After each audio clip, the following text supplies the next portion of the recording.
No hyvää päivää kaikki. Täällä sitä ollaan taas kerran vaeltamassa ja viimeisin sellainen kunnon vaelluskontsa taisi olla 3 vuotta sitten. Ellen mä nyt väärin muista, en ole pitkään aikaa kattonut mun kanavaa, mutta Käsivarren erämaassa tosiaan ollaan ja todella upeat maisemat täällä. Mä oon nyt tällaisessa laaksossa. No jospä mä kerron vähän sillä, että tuolla ton tunturin takana näkyy halti ja sieltä mä tulin tänään tänne. Ja nyt kello on jotain varmaan kohta 7 luulisin. Sitten tuo on, mä en muista kunnolla nimeä, Meekonvaara. Mutta siellä lähellä on Saivaara myös, mikä on sellainen aika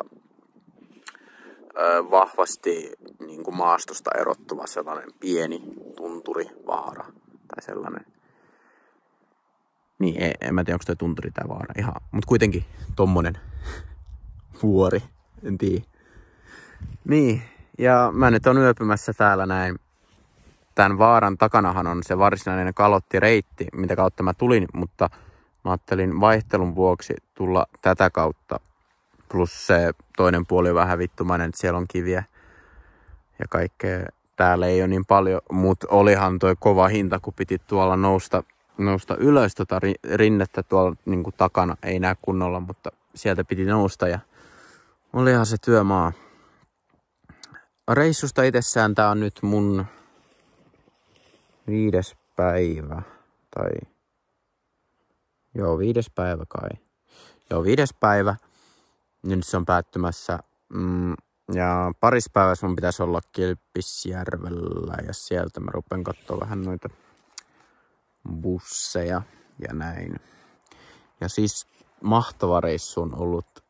Että tää on niin erilaista, mitä tuolla etelässä on. Ja UKK:ssakaan ei ollut ihan tällaista, että täällä on ensinnäkin paljon sellaisia lajeja, mitä mä en nyt ole niin kuin aiemmin, niin kuin, no etelässä nyt ainakaan nähnyt, että on pöllöjä nähnyt ja petolintuja, siis sellaisia, jotka on täällä paikallisia, niiden nimi muista, mutta huomaan kyllä, että ei ne ole ihan etelässä ole samanlaista. Ja kasveja myös, erilaisia kasveja, mitä nyt etelässä ei ole niin paljon. Niin, esimerkiksi täällä löytyi hilla. Ainoa hilla, jonka mä oon löytänyt. Täällä on muuten marjaa, juolukkaa, mustikkaa ja tällaista puolukkaa vielä kypsää, mutta joo. Mutta hilla tuossa on, niin mä voisin sen syödä. Niin. No ei hillaa, tuoretta hillaa varmaan. Siis jos joskus olen niin pienenä. Mut joo. Tässä on mun teltta vielä. Tän nopeasti näytän. Täytyy tehdä iltapala vielä, niin teen sen kohta. Ja tuolla mä sit nukun makuupussimakuollusta ja näin. Jees. On ollut myös haasteita tällä matkalla. Mulla on ollut vähän hiertymiä. Niin kuin tullut noita rakkoja, tai ollut tulossa rakkoja.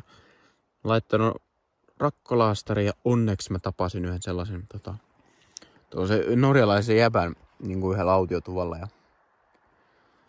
sit mä kysyin siltä jotain, kun sehän oli jotain, se on 2 kuukautta ollut reissussa ja näin, niin sit mä kyselin, että miten sä pärjäät ilman niinku, tai silleen, että tuleeko sun rakkoja tai jotain. Et se vaan sanoi, että sillä on hyvät kengät ja näin, mutta sit se käyttää urheiluteippiä. Mä sanoin, okei, urheiluteippiä, joo.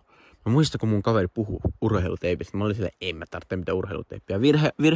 Virhe oli. No siltä mä sain urheiluteippiä. Mä rullasin sellaisen semmoisen pienen desinfiointipullon ympärille sitä ja laitoin niinku kipeälle paikalle. Ja nyt se on ollut ihan ok. On mä nyt vähän lisäillyt sitä. Nyt rakko ei tule. Ne on varmaan noin paskat kengät. Tai siis musta tuntuu nää vähän liian pienet mulle, kun mulla on kaksi sukkaa jalassa. Ja sit nyt tuntuu jotenkin pieneltä. Voi olla se sitten, en tiedä. Vitu haaglöfs. Mutta urheiluteippi jatkossa, aivan varmasti. Mut eiköhän näillä sitten ihan perille päästä hengissä.